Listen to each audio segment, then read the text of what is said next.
On January 23rd, 2005, it was actually a day that is remembered by the people of New York as Black Sunday. Curtis Myron, who was a New York City firefighter, was trapped on the 4th floor of an apartment in the Bronx. Blazing inferno. He, along with 5 other firefighters, are trapped on the top floor. There was no way out, and they elected to jump from the 4th floor. And unfortunately, Curtis, along with another firefighter, did not survive the fall. In addition to those 2 lives that were lost, another fire had broken out separately in New York the same day that claimed the life of a 3rd firefighter. This was the largest loss of life for the New York City Fire Department since the September 11th attacks. Curtis's wife, Jeanette, and their 2 daughters, Angela, who was a young teenager, and Deneen, who was a little bit younger than Angela, they were inconsolable. And they never thought that their father, their husband, would not come home again. But they were faced with this horrible new reality where Dad wasn't coming home. The Black Sunday tragedy, the loss of those 3 firefighters, had become very high profile. And so news channels and media outlets were showing up at Jeanette's property, hoping to get an interview with she or her kids about what had happened, and they were just not interested in that. And so they felt very trapped inside of the house. And the house itself had been built by Curtis. He had literally built the house. And so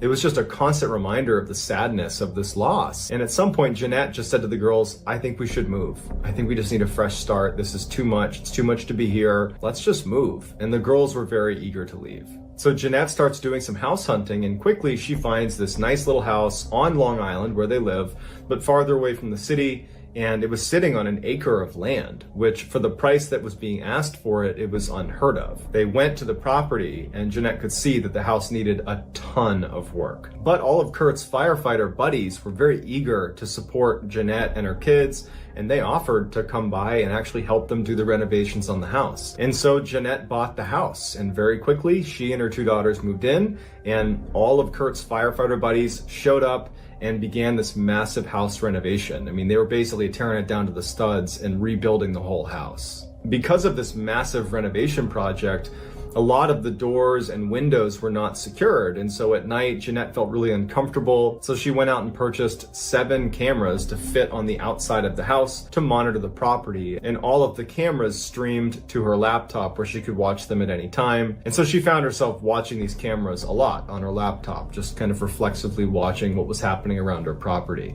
And so one night, Jeanette's at her house, her kids are upstairs, and she's got her laptop open and she's watching these feeds from the 7 different cameras. And she admitted that it was just kind of fun to watch the cameras. It felt, kind of cool to see what was going on outside, but from the safety of your home. And she was watching one particular feed that was showing the edge of her property where there was this big forest that basically butted up against their property, where there was a swing set in their driveway, and she was looking out at this big open front yard of theirs.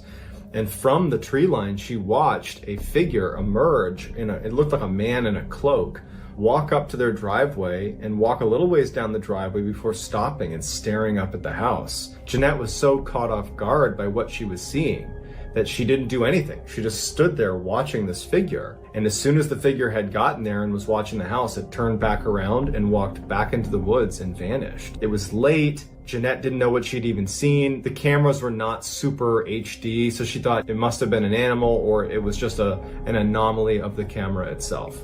So at the same time that Jeanette is looking at her laptop and she's trying to make sense of this figure she's seen, upstairs, the 2 girls are in their own bedrooms, which are on other ends of the hallway. Angela was laying on her bed with her back up against the wall and she's reading a book, and she starts hearing tapping along the same wall that her back is against, and she can almost feel it in her back. She puts her book down and sits forward and turns and is listening really intently to where the tapping had been coming from. And then she hears bang, bang, bang, like someone's trying to get her attention. She gets right out of her bed and goes to her door. She opens it up and looks downstairs, because from where her door opened, she could look into the living room on the 1st floor. And immediately she saw her mom on her laptop. Her mom was not banging on anything. And her sister was in her room and she was down the hall. And so that couldn't have been her sister. So she goes back in her room and she's thinking to herself, I'm hearing things. She puts her ear right up against the wall, and as soon as her ear makes contact with the wall, she said it sounded like someone smashed the wall right on the other side of her ear. It causes her to freak out, and she goes right into her bed and throws the covers over her head and she hides. What Angela didn't know is that down the hall,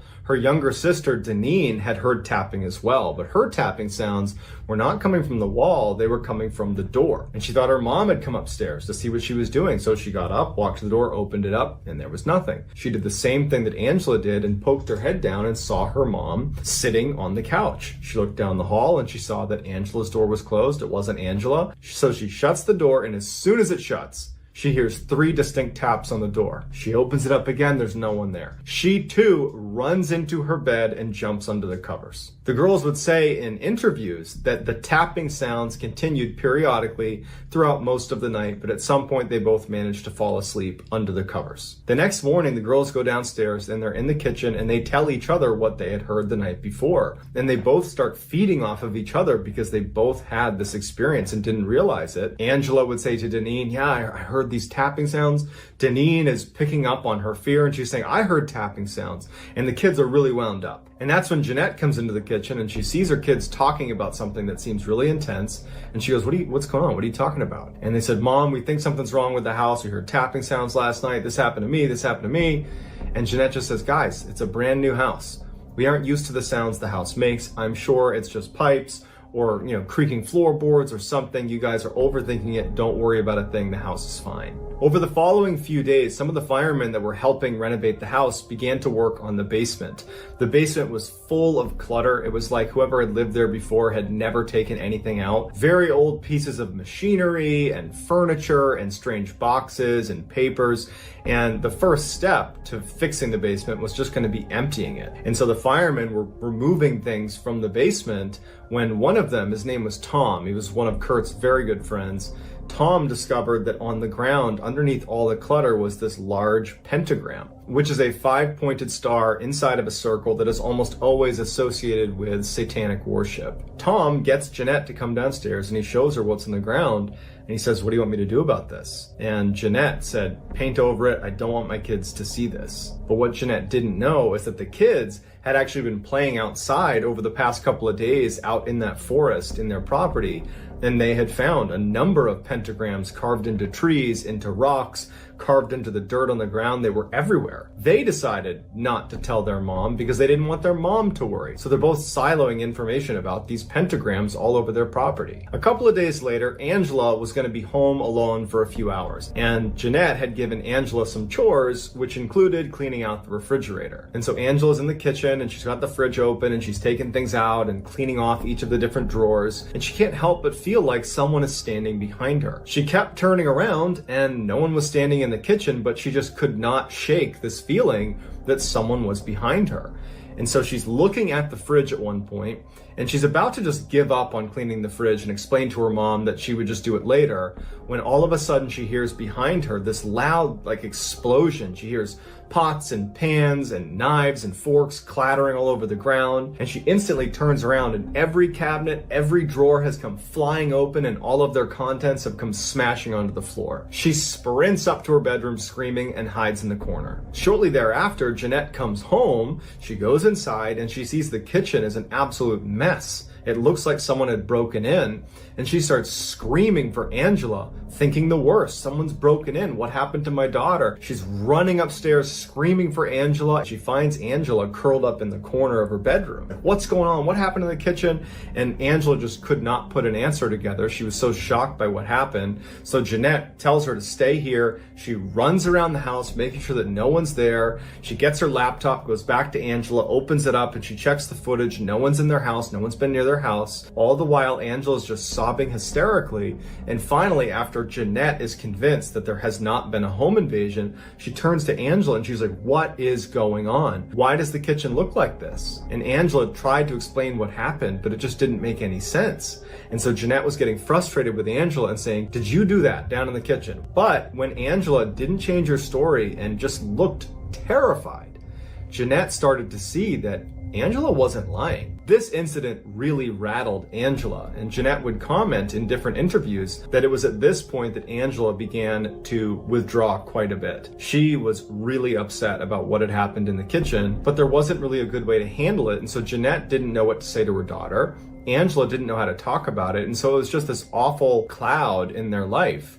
that they had this really intense thing happen, but there's just no explanation for it. A couple of days after the kitchen incident, and the crew that had been clearing out the basement got to the point where they were ready to actually start tearing down drywall. And so as they start demoing the walls, they find hidden in the walls a journal. And it's this very old looking journal with some lace wrapped around it. And one of the firemen gives it to Jeanette and just says, hey, I thought you might want to look at this. I don't know what to make of it, but it was in your wall. Jeanette opened it up and she began flipping through it, and she saw a date that was 1927, and she knew that was actually the date that this house was actually built. It seemed like this was a journal written by someone named Christina, who seemed fairly young. And as she's flipping through this journal, it really starts to take a dark turn when she sees diagrams of these ritualistic sacrifices of animals and of people that apparently were taking place in this house, because the diagram clearly indicated that it was happening in the basement. And even weirder is there was this room that they didn't know what it was for in the basement that was underneath the stairs, that it wasn't really a closet. It was all cement on all four sides. It was like someone had put a pocket of cement underneath the stairs, and they always wondered what it was. And some of the diagrams indicated that some of these sacrificing was going on underneath the stairs in that room. Jeanette decides to keep the journal from her kids. She does not want them to know that this was found in the walls. A couple of days later, Angela is in her bedroom listening to music on her headphones, and at some point she thinks she hears someone call her name. She takes her headphones out, she goes to the door, opens up, looks down and says, hey mom, did you call me? And her mom's like, no. She looks down the hall and she can hear that her sister is showering in the bathroom at the end of the hall, so it wasn't her. And so, Angela, she has a healthy fear of this house because of really the kitchen incident more than anything else. But she's thinking, okay, I must have heard something, not a big deal. So she goes back into her room and she sits down in her bed, but before putting her headphones back in, she hears someone say, get Deneen, and it's coming from in the walls. Immediately she's terrified. Down the hall, she hears Deneen, who's in the shower, screaming bloody murder. Angela starts running to the bathroom to see what's going on with Deneen, right as Jeanette is flying up the stairs to go see what's going on with Deneen. They open up the door and Deneen is huddled on the ground screaming about some person in the bathroom with her. And she kept turning around and no one was there. Jeanette would say when she saw her daughter, she looked so scared she thought she was having a seizure. And Jeanette immediately grabs a towel, scoops up her daughter, she grabs Angela, and they leave the bathroom. They go running into Jeanette's room, and they get into Jeanette's bed, and they're all huddled there, and Jeanette's trying to ask Deneen what she saw. And so Deneen finally says that she was in the shower, and she heard someone saying her name, and it sounded like a male voice. And she's just looking through the frosted glass, and all of a sudden she sees a big hand land on the outside of the shower door. Jeanette felt so helpless. She had lost her husband, her kids have lost their father, and there's all these strange things happening in the house, and Jeanette just felt like she couldn't protect them. It was around this time that Jeanette really felt like she should leave the house. But financially, they were really invested into this house, so it would have been very difficult to leave just financially. And then also, the amount of time and energy all the firefighters, all of Kurt's friends had put into renovating the house and, gutting it and fixing it up. It was so much time and energy that she felt like she would be letting them down if she left. And she couldn't possibly tell them that the reason that she was leaving is because the house is haunted. And so she just felt trapped. A couple of days go by and everybody is just on edge in the house. Angela, Deneen, Jeanette, they don't like being there.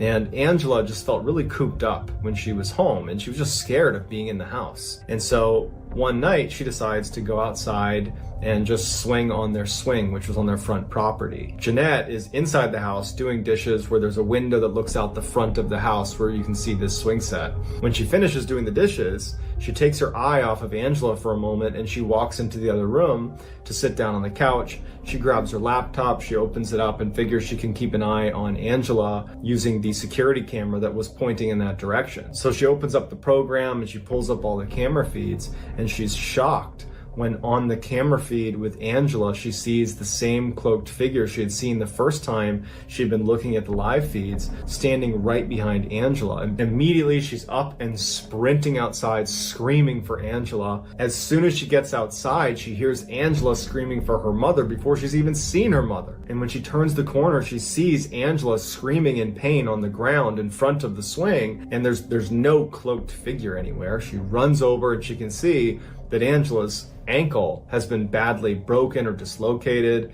And so she scoops her up and she said, "What happened?" And Angela said that somebody pushed me. Someone pushed me off the swing. And they go to the hospital, and sure enough, she had dislocated and broken her ankle. When they got home that night, Jeanette opened up the laptop and reviewed the footage from outside. And she saw this figure walk out of the woods, and the swing was right up against the woods, and it goes right behind Angela and appears to push Angela and then goes back into the woods. Jeanette called the police. She showed them the footage, and they feel really bad, and they can clearly see what happened.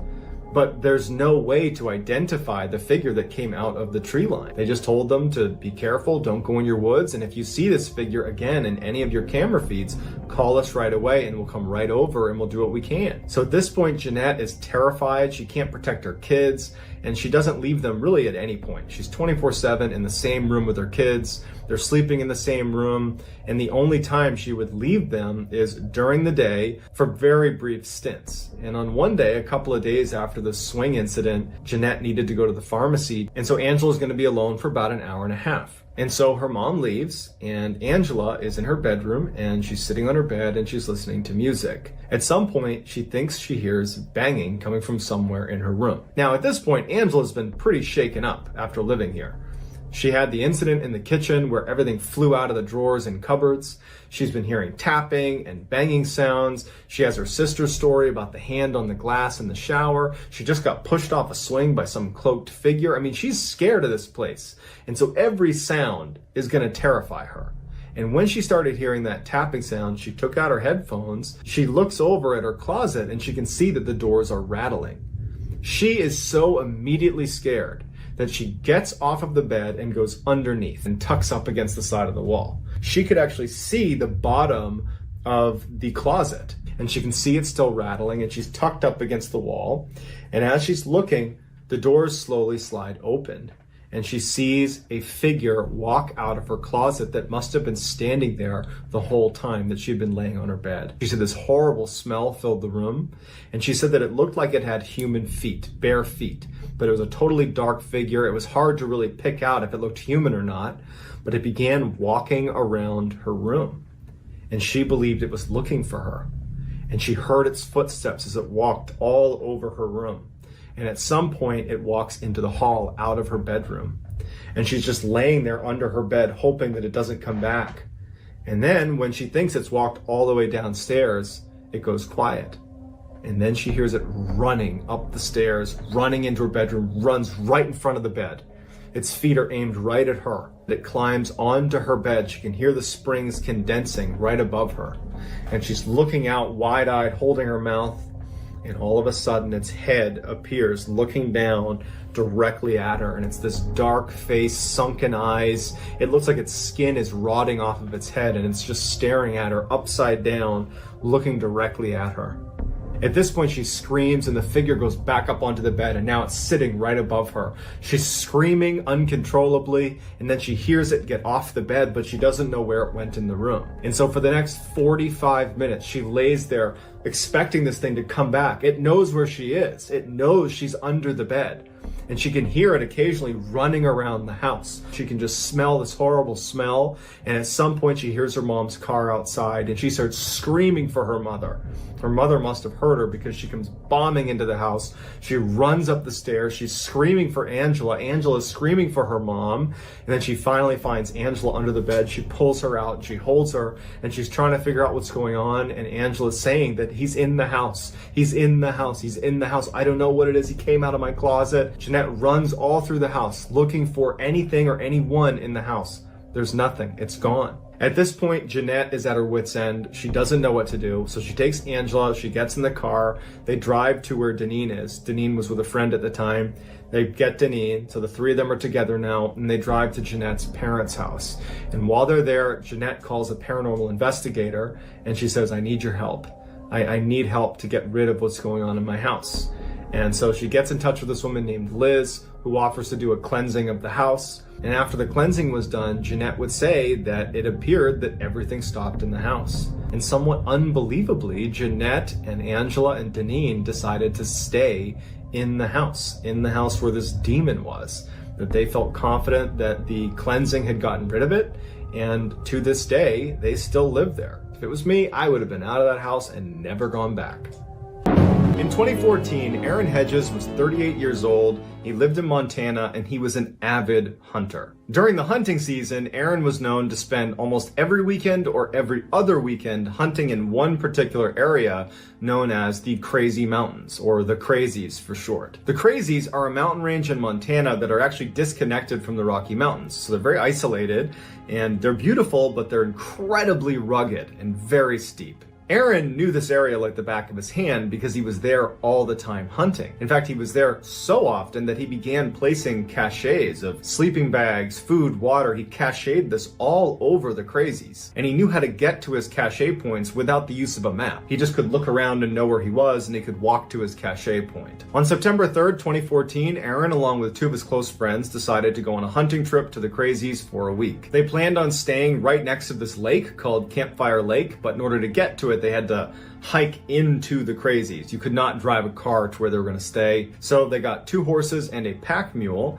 and Aaron loaded much of his gear onto the pack mule. And so they begin this hike up to Campfire Lake. And a little ways into this first day hike, the mule spooks at something and runs away. In the process of running away from them, it ditched all of their equipment all over the place, and they couldn't recover it all. Now, after they gathered up what they could and got the mule back and continued their walk, Aaron decided he didn't feel like going to one of his cache points to try to retrieve an extra sleeping bag, and he said, I'm just going to use whatever extra gear you guys have, I'll make do. And so they continue on, they get to Campfire Lake, and they set up their camp, and for the first couple of days, everything is going just fine. On the 3rd day, Aaron decided that, you know what? I could tough it out, but I'm just going to go north to one of my cache points and get that extra sleeping bag and try to get a few other things that were lost and make my living arrangements a little bit more comfortable while I'm here. And so his 2 buddies, they know that Aaron is in this section of the Crazies all the time. And so they didn't bat an eye when he says he's going to go off on his own. It wasn't a very far distance to this cache point. They said, okay, we'll see you later tonight. So Aaron takes off, and after a little while, one of his buddies, for whatever reason, uses his radio to reach out to Aaron. The walkie-talkies they were using had this LED screen that anytime you transmitted traffic on it, it would register your GPS location and transmit that to the person you're talking to. So when he hailed Aaron at about 10 in the morning after he had left to go up to his cache point, when Aaron radioed back, it showed up on their LED screen that instead of going north to this cache point,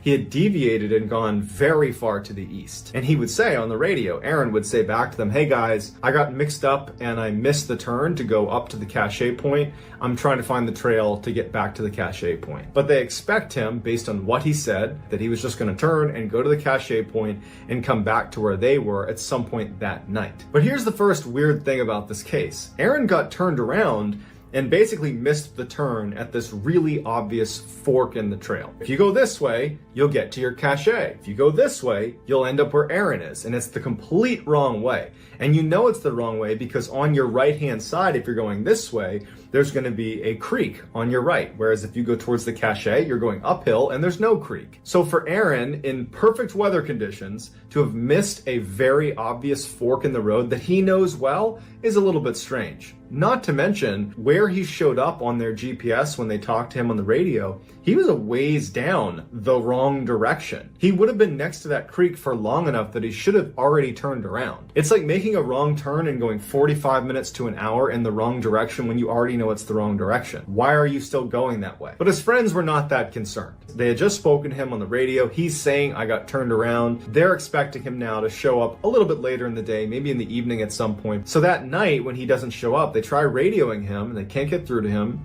And they decide that, you know what, it's not that easy to call authorities. They didn't have cell reception out there, and it would have been about a day's hike before they could even get to a place where they could call authorities. So they decide, let's just stay here tonight. He could show up at any point in the middle of the night, and tomorrow, if he's not here, we'll go looking for him. The next morning, his friends get up. This is on September 6th. There's no Aaron. So they head off in the direction of this cache, and they start looking for Aaron. And all day, they're calling for him. They're trying to radio him. Nothing, no sign of him. The following morning, on the 7th, they do leave the area. They give up on their hunting trip, and they head out of the Crazies to contact authorities. Authorities launched this massive search for Aaron. But as soon as they launch this search, this massive storm rolls in, dumping 2 feet of snow within the first 12 hours of their search. So they really weren't able to accomplish much in those first 2 days, which brings us to September 9th. One of the main areas that they were looking for Aaron was following that path that he had gone down, the wrong path away from his cache. They followed that path down along that creek and were looking for anywhere along the creek that he might have been. And there was this cliff that overlooked the creek, and on this cliff, next to a tree, they found Aaron's boots, neatly placed side by side as if put there intentionally. Next to his boots was a very obvious fire pit where someone had started a fire. In the fire pit was a cigarette container that was Aaron's brand. It looks every bit like Aaron had been here, smoked a cigarette, took his boots off for some reason, and had been sitting next to this fire. Also next to the fire was Aaron's Camelback water bladder, as well as some of the straps that went to his backpack that had been burned inside of the fire pit. But there's no sign of Aaron or his remains anywhere near there. Also, the people who found the boots in the fire said that we were in this specific area over the past 2 days. This wasn't here. At this point, investigators believed that Aaron must have been suffering from severe hypothermia, where in severe cases, people are known to actually strip their clothing. And so searchers created a new search area based on his boots, thinking he had to have been at this fire pit smoking a cigarette. He took his boots off because he's got hypothermia, and he wandered off, but he can't have gotten far. We're talking 2 feet of snow on the ground in rugged terrain, and he's barefoot. But despite searching extensively in their new search area, they couldn't find Aaron or any sign of him. 9 months later, a family, the Rhines family, who lived near the base of the crazy mountain range, they were doing their yearly maintenance on their fence that went around their entire property. And one of the family members decided to take a break from the work and walk up into the crazies just a little ways up to just sit on the mountain and look out across the land. It was a beautiful view. And as he's walking up, he gets about a mile from the property itself, and he spots an orange vest under a tree. And so he figures a hunter must have lost their gear. So he walks up and he sees that not only is there an orange hunting vest laying on the ground, but there is a backpack that would turn out to be Aaron Hedges' backpack leaning up against a tree, as if placed there on purpose. Inside of the pack was Aaron Hedges' wallet and license, along with a loaded gun and food and water. Next to the pack, there was this rock. And on the rock was a thermos that was open, along with an open energy drink, as if Aaron had set his pack down and then sat on this rock and was sipping an energy drink out of his thermos. If Aaron had been sitting on that rock, as it appears he was, you can clearly see the Rhines property a mile away from you. It's right in front of you. It would be impossible not to see. Additionally, this location was 6 miles away from where Aaron's boots were found. So all of Aaron's gear is brought to the authorities, who go out and they look for Aaron, and there's no sign of Aaron in the area. Another year would go by and a couple of horseback riders would be riding past that same area where the backpack was found, and they see a human skull sitting underneath a tree. Sure enough, it winds up being Aaron Hedges' skull, and his skeletal remains were all there, except for his feet. His feet were never found, but the coroner could not determine a cause of death. So a couple of questions come to mind. How did Aaron, a guy that knows the crazies inside and out, make that wrong turn in the first place? He should have known better. But even if we say he got turned around, it can happen to the best of us, he would have known he was going in the wrong direction because the creek would be on his right, but he kept going because we find his campsite with his boots way down the path that was in the wrong direction. But even if we're willing to accept that as why he was at that campsite, he took off his boots. And then he walked 6 miles in 2 feet of snow to a location that was literally looking at safety. The Rhines property is right there. You have food, you have water, and you're sitting there drinking a drink. You have a loaded gun, you can fire it into the air to try to get someone's attention, but you don't use your resources, you don't go to safety, you die.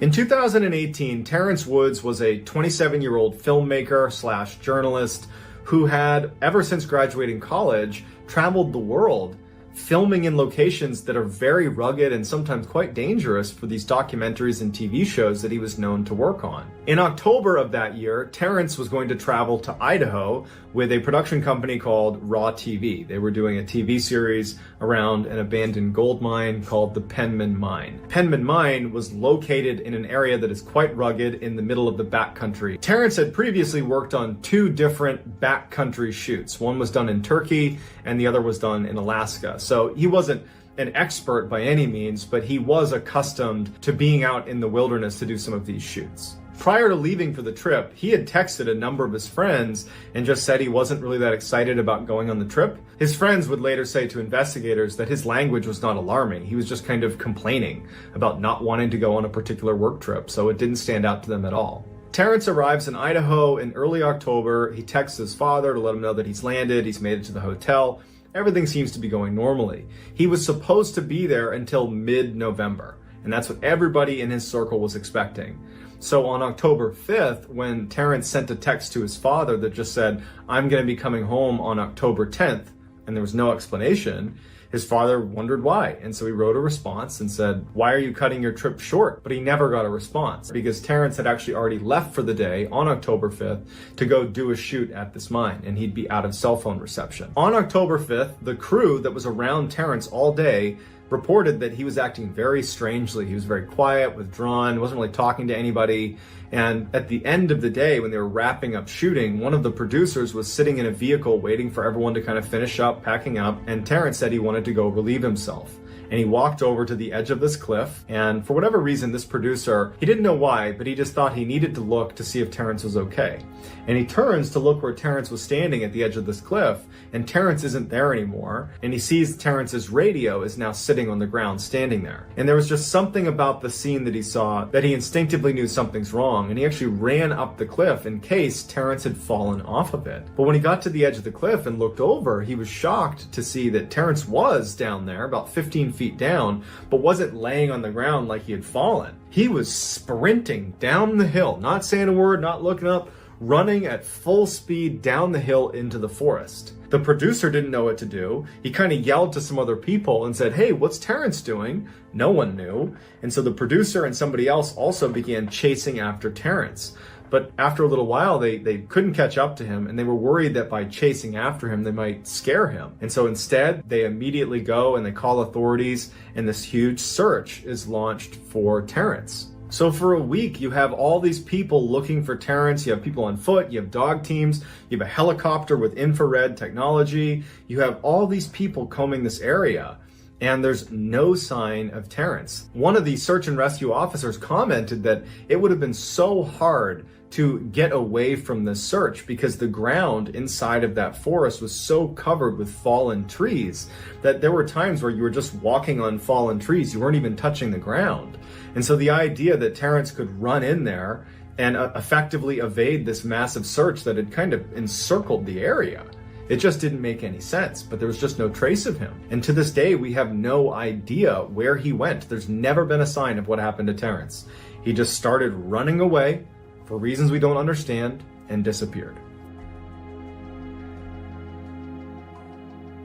On the same day that Terrence Woods goes missing, 56 miles away in the same mountain range, a 76-year-old woman named Connie Johnson also goes missing under very strange circumstances. Connie was an outdoors woman through and through. She had previously worked as a wilderness ranger for the U.S. Forest Service, and she was known to take young people out on trips along the backcountry and teach them how to survive. Her friends said that she had tremendous survival skills and spent much of her time alone in the woods.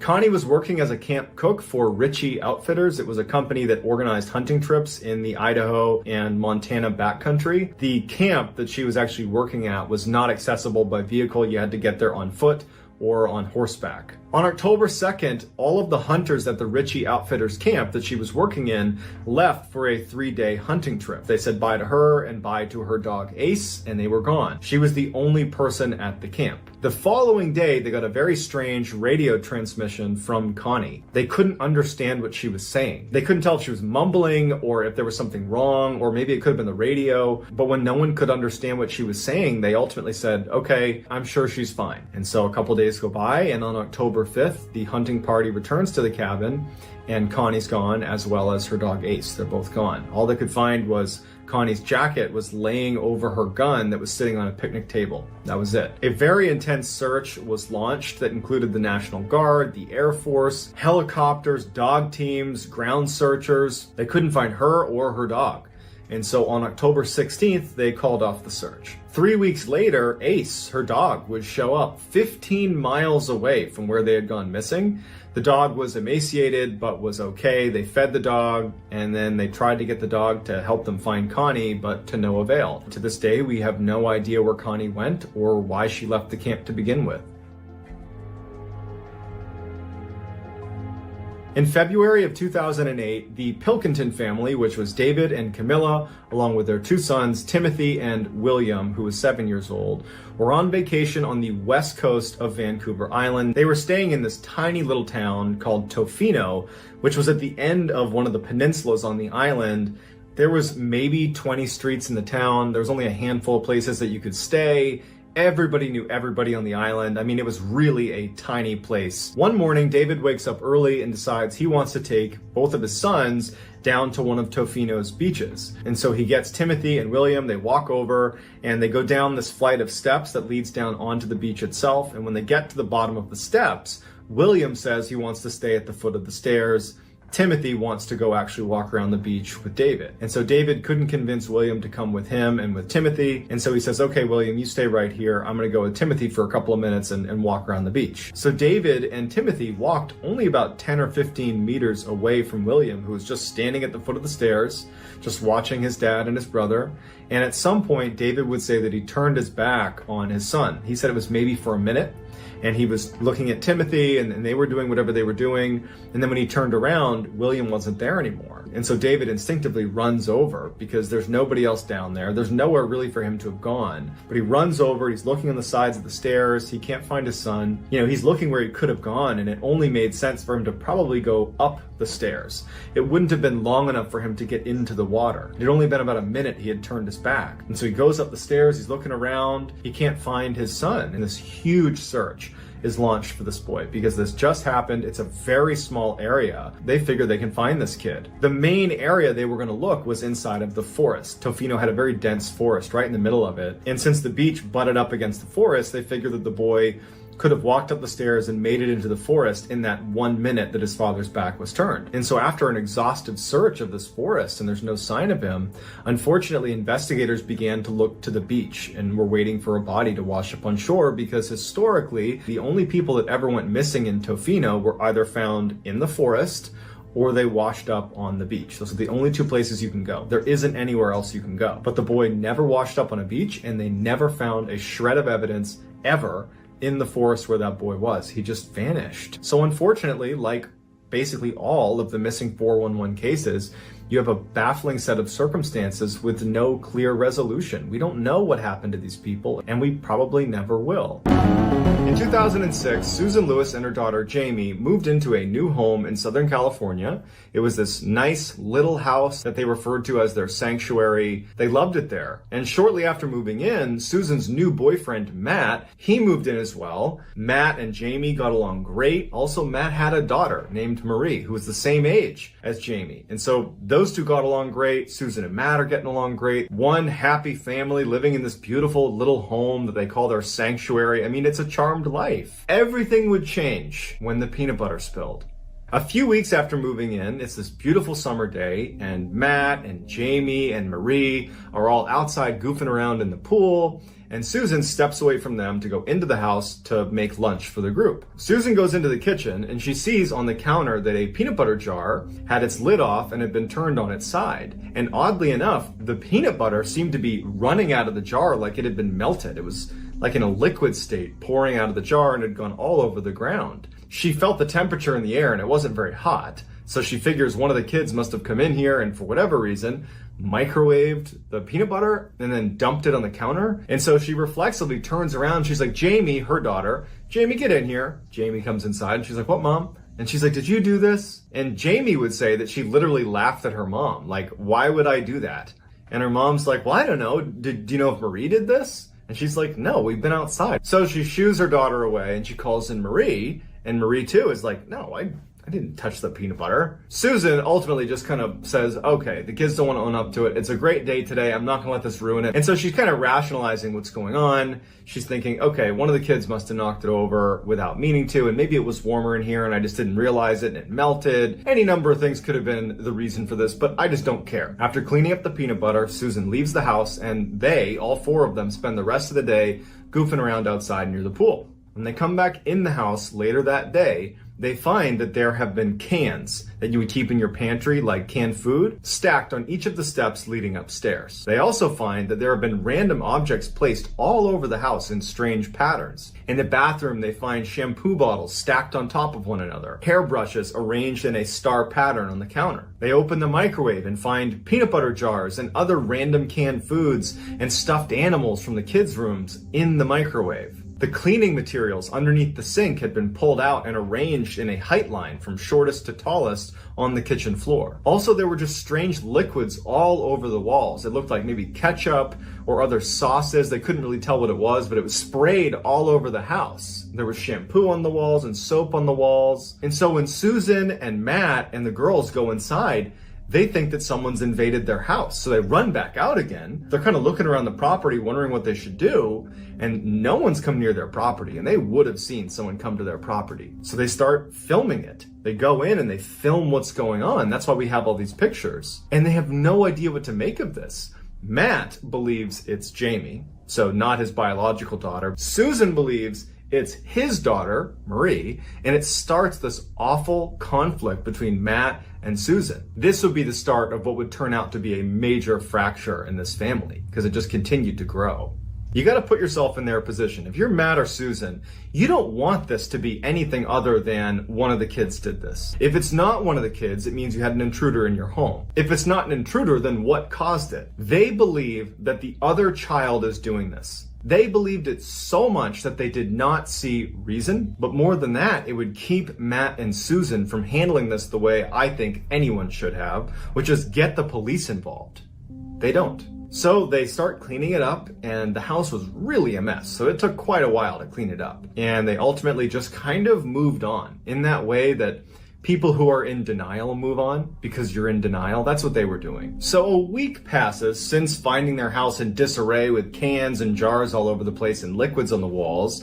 And Jamie and Marie are spending some time together in Jamie's room. Marie was sitting at a desk that was next to the bed, and Jamie had a cup of coffee. She puts the cup of coffee down on the desk next to Marie and says, I have to go use the bathroom. She turns around, she walks out, she comes back, and Marie has her head down in her homework. She's not apparently paying attention to anything around her. And Jamie walks in and sees that the cup of coffee that had been sitting on the desk has now been thrown all over her bed. And there's only been one person inside of the room, and that's been Marie. She's like, Marie, what are you doing? Why'd you throw my coffee all over the bed? And Marie pokes her head up and she's like, what are you talking about?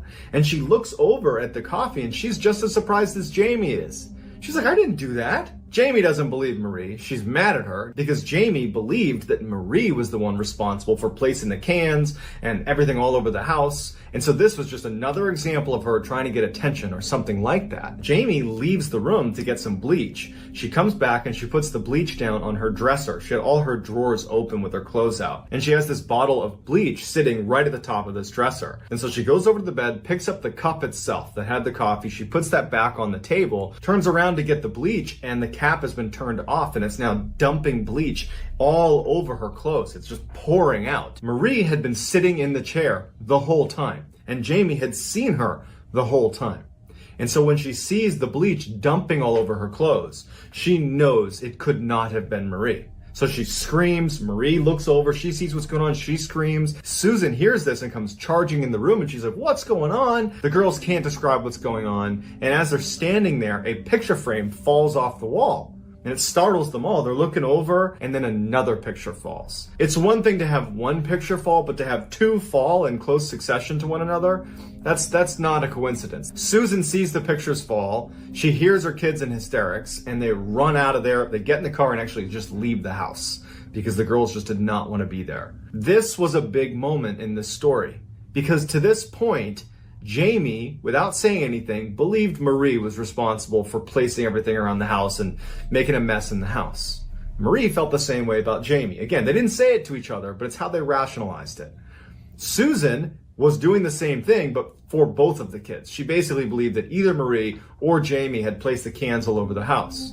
Now, Susan is starting to believe that something else is going on in the house. And Marie and Jamie absolutely believe something is going on in the house. They actually suggested that we believe our house is haunted. At some point after driving around, Susan and Jamie and Marie go back to the house. Matt has been at work the whole time, so he's not there. When they get back to the house is once again covered in cans all up the stairs, placed in weird orientations on the ground, things in the microwave. The fridge has been opened, all the food's been dumped out. There's liquids all over the wall, and they hadn't been there.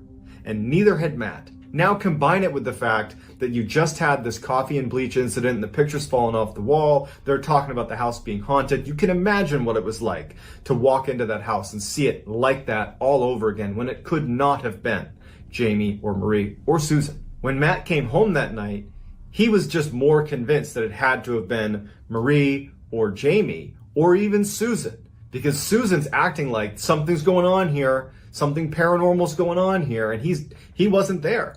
He didn't see the coffee and bleach incident. He didn't see the pictures falling off the wall. And now he sees his girlfriend kind of buying into this idea that it's some paranormal thing. He was a really intense skeptic and was just absolutely unwilling to see this as anything other than a bad prank that now his girlfriend is even getting in on. It causes a huge fight between him and Susan. He's like, why are you letting the kids doing this? Why are you feeding into this? She's saying, you don't get it.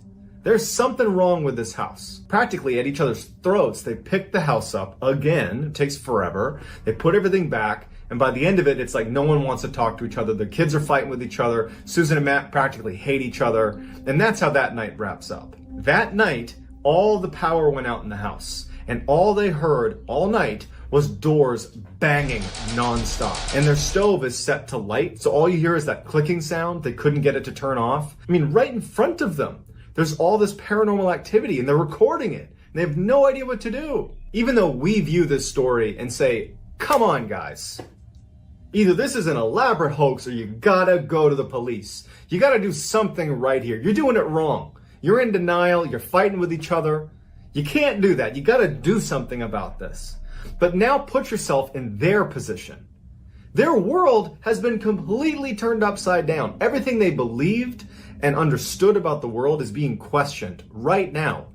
They are trying to hold on to every last shred of that former life and understanding of life that they had before this haunting began. And so they don't handle this well. They just continue to fight and to be at each other's throats, blaming each other for all the things that are blatantly happening in front of them that have nothing to do with Matt, Susan, Jamie, or Marie. So at this point, Susan and Matt and the girls have not told any of their friends or other family members about what's going on. So the next day, Susan would actually go to her close friend and say, here's what's going on, and I have no idea what to do. And her friend would say, maybe you ought to try giving it a peace offering. Maybe this thing in your house, feels like you're intruding. And if you offer some sort of peace offering to demonstrate that you mean no harm, that you want to coexist, that maybe it'll get along with you. Maybe it'll stop. So whether this was good advice or not, we don't know. But Susan finally has something that she has control over. And she really gets into this. She gets the girls. She knows Matt's going to be out for the day at work. And she knows Matt would not be cool with doing this. He would not believe that offering a peace offering is going to do any good.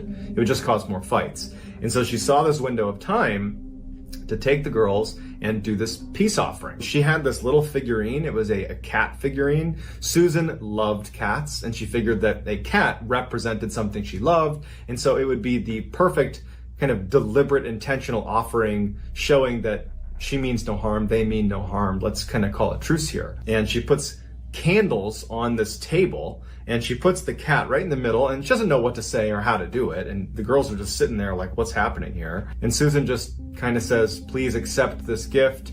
It's my gift to you. We mean no harm, and we want to coexist.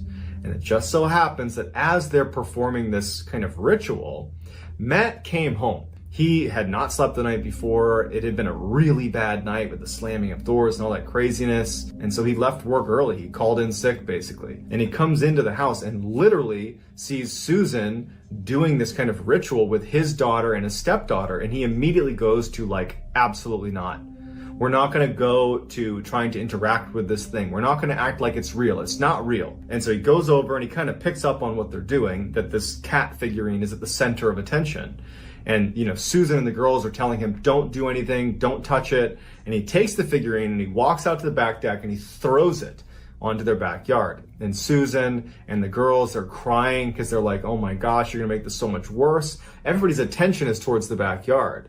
When they all turn around to look at the mantle, Matt thinking he had solved the problem, there is a figurine, an identical one of the cat that's sitting on the table again. They all gasp, they can't believe it, and it doesn't make any sense. They watched Matt throw the figurine. Matt doesn't care, picks it up, and throws it on the ground and smashes it right then and there.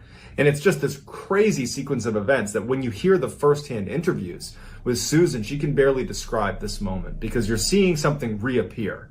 And then Matt is destroying it. It's like a very deliberate, aggressive act towards this thing in the house. The very opposite of what it was meant to do. And Susan would say that she knew they were going to go through hell for that. That night, after everybody finally fell asleep, Jamie wakes up in the middle of the night and goes down into the kitchen to get a snack. When she goes in there, she sees written all over the walls, everywhere, is the word cat. Everywhere.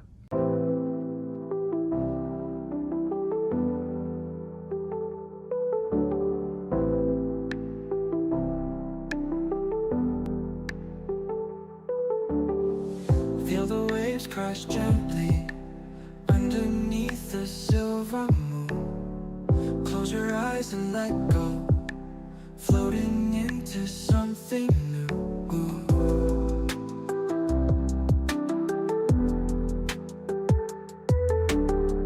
Close your eyes and let go, floating into something new.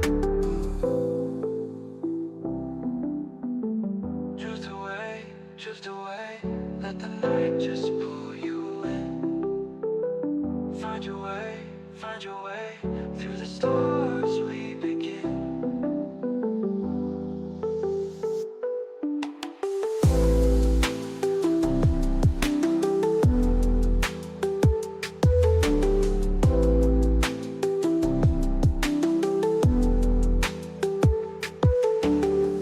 Lost within the rhythm, as the city fades below. Feel the light so distant, guiding you where you need to go. By the stars we begin, go. By the stars we begin. Drift away, drift away, drift away. Let the night just pull you in. Find your way, find your way, find your way. Through the stars we begin, drift away. And she immediately runs upstairs. She gets her mom, she gets Matt and Marie. Everybody sees that there's this word cat written everywhere. Matt looks at Jamie and says, you're the one that found this. You did this. Susan comes to defend Jamie and says, you're the one, Matt, that smashed the cat figurine. There's no wonder this is happening. And so this horrible fight happens where they aren't seeing what's actually going on. They're just seeing red and fighting with each other. Meanwhile, they're blatantly being haunted.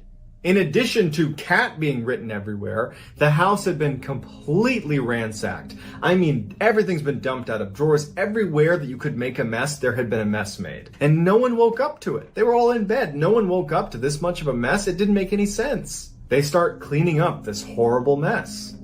And as they move some things aside in the kitchen, they find what looks to be a huge footprint. It is not Matt's footprint. It's certainly not one of the girls' footprints. It's easy for us to say, well, why didn't you go to the police? But you got to remember that when you're in real crisis mode, your brain will tell you that everything is fine. It will be in complete denial of things that are right in front of you because it's a coping mechanism. And so they did nothing and just let it continue. Susan desperately wanted to leave the house, but she couldn't do it financially. They couldn't leave the house. They couldn't afford to, so they're trapped. At this point, the kids are getting very withdrawn. They don't want to be in the house, so Marie would end up staying in her room all day. Jamie would do the same thing. Matt and Susan weren't talking. There was just nothing being done to correct the situation, and everybody was so upset and angry with each other. It was just a worst case scenario. So in the last couple of weeks that they ever stayed at this house, because they would leave, two major events occurred. The first one happened when Marie was home alone. She was only going to be there for a couple hours by herself, and even though Susan and Matt did not want to leave her alone, they didn't have another choice, and Jamie wasn't there. So Marie's going to be home alone, and it's nighttime. So this is like straight out of a horror movie. She's sitting in the living room watching TV, and at some point the TV starts turning off and on. So off on, off on, off on, and she knows, because she's been in this house now and seen the craziness, that something bad's about to happen. And the TV finally just turns off. She can't get it on. She reaches for the remote. The remote flies off the table. And now she's just sitting there frozen because she knows that something's in the house with her. She watches as the rocking chair right in front of her just starts to rock back and forth, as if the person or thing that had pulled away the remote had walked over and sat down in the rocking chair and was now looking at her rocking back and forth. Marie is looking at the rocking chair as all the pictures on the walls just start one by one falling off the wall. Marie and Jamie had a habit of always having a digital camera with them at all times because they were taking pictures and filming everything strange happening in their house. And so as she's laying there, just absolutely horrified, she takes her camera in her hand and kind of turns it and just starts taking pictures of the room before running out of the room to get her phone, where she calls Susan, she calls her dad, she calls everybody. She's screaming into the phone, "You got to get here, something's going on." And Susan flies home, Jamie flies home, they rush inside and they grab her, and she's unhurt, but the house has once again been tossed. And then after it all kind of settles down, Marie says, "I took pictures." And so Susan and Matt and Jamie look at these pictures. There are these weird orbs of light that are very clearly in the room with her, that are moving around the room. She managed to get a couple pictures of them, and they're just totally out of this world. At this point, Matt is convinced that there's something paranormal happening in the house. He's not even putting up the charade that this is Jamie, because it wasn't. It wasn't his daughter. It wasn't anybody. How can you explain these pictures? You can't. And so Matt decides, well, I don't know who we call for this, but I think you call the church. And so he tried calling a bunch of priests and pastors and tried to get anybody to come over. And the best he could do was get a pastor to come over and pray with them before leaving and saying, "We can't help you." And so they were totally on their own, and they can't afford to leave. They know something horrible is happening here, and they're just trapped. And finally, the second major event that occurred in those final 2 weeks happened to Jamie when she was home alone. Jamie was in her room and she starts hearing pounding on her door. She started filming this pounding on her door. There's no one home with her. And you just hear in her voice that she's terrified and someone is pounding over and over on the door, on her bedroom door.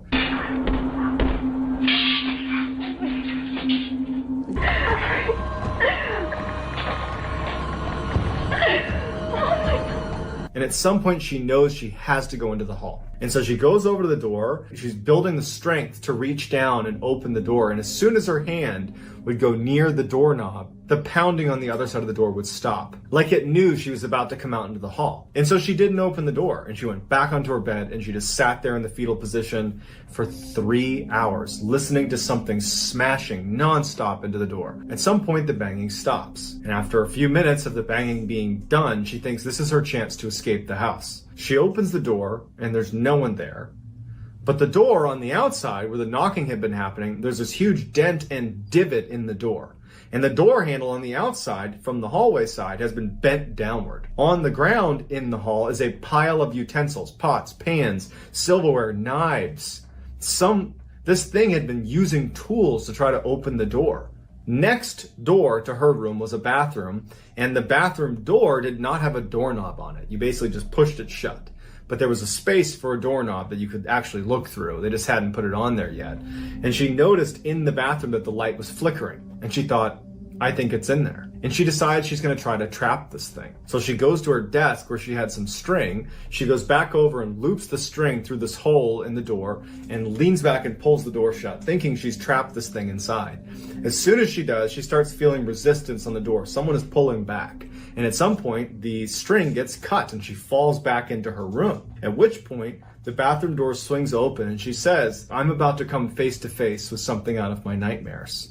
But before she could see this thing come out of the bathroom, her bedroom door slams shut, and she hears the rustling of pans and tools and metal clinking against each other right outside her door. She knows this thing is interacting with all those tools and pots and pans right on the other side of her door. It's this horrifying thought. And after just a moment or two, she sees smoke coming into her bedroom. And so she immediately runs to the door to try to open it. And when she does, she sees that now there is a frying pan sitting in the hall that has a toilet paper roll completely on fire, and that there's been toilet paper strewn all over the hallway. Like this is a wick, and it's going to light the hallway on fire. She grabs a sweatshirt and she smothers the fire. At this point, she's in full survival mode. She knows she has to get out of this house. It's trying to kill her. And so she walks down this hall, pulling aside all of the toilet paper, getting ready to come face to face with this horrible thing. She goes into the living room. The whole thing has been covered in toilet paper, paper towels. Papers have been strewn everywhere. This thing was trying to light the house on fire with her trapped inside. And so she manages to make her way through this maze of toilet paper. She sees there's no other fire set, and she goes outside defeated and just sits on the front steps of her house, waiting for her mom to come back. Susan, Matt, and Marie were all together, so they came back and they saw Jamie sitting on the front steps just crying. They go inside, they see the scene. Jamie explains what happens, and that was it. They knew they were going to have to go bankrupt to leave the house. They did not have the money to leave, but they had to leave. And so they barely packed up and they left that house. It didn't sell. Susan literally went bankrupt. And soon after they left the neighborhood, their neighbors left the neighborhood, and 5 other neighbors in their immediate vicinity all left. All of the houses did not sell. They are all vacant. No one knows why. Susan, Jamie, Matt, and Marie, since leaving that neighborhood, even though they were ruined financially, they were very happy to get out of there. They've had no other paranormal activity since they left, and they're just glad they got out of there with their lives.